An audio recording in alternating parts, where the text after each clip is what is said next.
అందరికీ నమస్కారం. నా పేరు ప్రమీల. నేను లివ్వెల్ రిహాబ్ నుంచి మాట్లాడుతున్నా. ఈరోజు మనము స్పీచ్ డిలే గురించి తెలుసుకుందాం. స్పీచ్ డిలే అంటే ఏంటి? అండ్ ఇది ఎందుకు వస్తుంది? అండ్ దీన్ని ఎలా గుర్తించాలి? దీనికి తగ్గ ట్రీట్మెంట్స్ ఏం తీసుకోవాలనేది ఈరోజు డిస్కషన్ చేద్దాం. అసలు ఫస్ట్ స్పీచ్ డిలే అంటే ఏంటి? స్పీచ్ డిలే అనేది ఎక్కువగా పిల్లల్లో కనిపించే సమస్య. అంటే పిల్లలు అనేది ఏజ్‌కి తగ్గట్టు మాట్లాడలేకపోవడాన్ని మన స్పీచ్ డిలే అంటారు. ఫస్ట్ ఇది ఎలా వస్తుంది? దీనికి సెవెరల్ రీజన్స్ ఉన్నాయి. ఫస్ట్ హియరింగ్ లాస్ అంటారు. వినికిడి లోపం. వాళ్ళకి ఏది వినిపించదు. సో, దానివల్ల అనేది స్పీచ్ డిలే అవుతూ ఉంటుంది.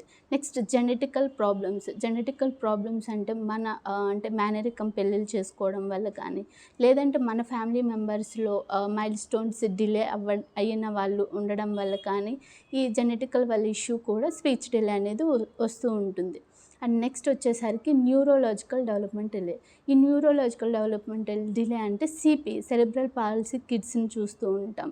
దీనివల్ల కూడా స్పీచ్ డిలే అనేది వస్తూ ఉంటుంది. లేదు అంటే కనుక డెలివరీ టైంలో కాంప్లికేషన్స్ ఏదైనా వస్తూ ఉంటే కనుక దీనికి కూడా స్పీచ్ డిలే అనేది అవుతూ ఉంటుంది.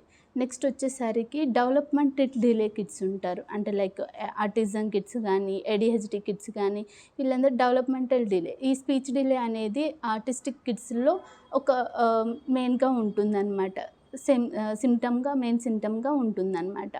నెక్స్ట్ వచ్చేసరికి ఎన్విరాన్మెంటల్ ఫ్యాక్టర్స్. ఈ ఎన్విరాన్మెంటల్ ఫ్యాక్టర్స్ అంటే వాళ్ళు పుట్టడం నార్మల్‌గానే పుడతారు.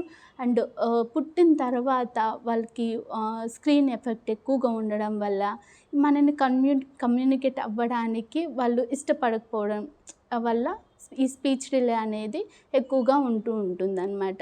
దీన్ని ఎలా ఐడెంటిఫై చేయాలంటే ఫస్ట్ మైల్ స్టోన్ మనకి 3 months to 6 months ఈ మధ్యలో మనకి ఎక్కువ ఐడెంటిఫై చేయడానికి ఛాన్సెస్ ఉంటాయి. ఎందుకంటే 9 months లోపు కిడ్స్ అనేవాళ్ళు బ్యాబ్లింగ్స్ అనేది స్టార్ట్ చేస్తారు. లైక్ పాప, మమ్మమ్మ ఈ సౌండ్స్ అనేది స్టార్ట్ చేస్తూ ఉంటారు. లేదు 6 months లోపు 9 months లోపు స్టార్టే చేయట్లేదు అంటే కనుక ఫస్ట్ రెడ్ ఫ్లాగ్ అదనమాట. చూస్తూ ఉండాలి. ఈ బ్యాబ్లింగ్ స్టార్ట్ అవ్వట్లేదు అంటే కనుక మన స్పీచ్ పెథాలజిస్ట్ని కన్సల్ట్ అవ్వాలి. అప్పుడు కూడా అచీవ్ అవ్వకపోతే కనుక నెక్స్ట్ 1 year లోపు 1 word అన్నా మాట్లాడుతూ ఉండాలి. లైక్ అమ్మ, నాన్న, దాదా, తాత ఇట్లా 1 words అన్నా మాట్లాడుతూ ఉండాలన్నమాట. నెక్స్ట్ 2 years లోపు వచ్చేసరికి 2 words, 3 years లోపు వచ్చేసరికి 3 words.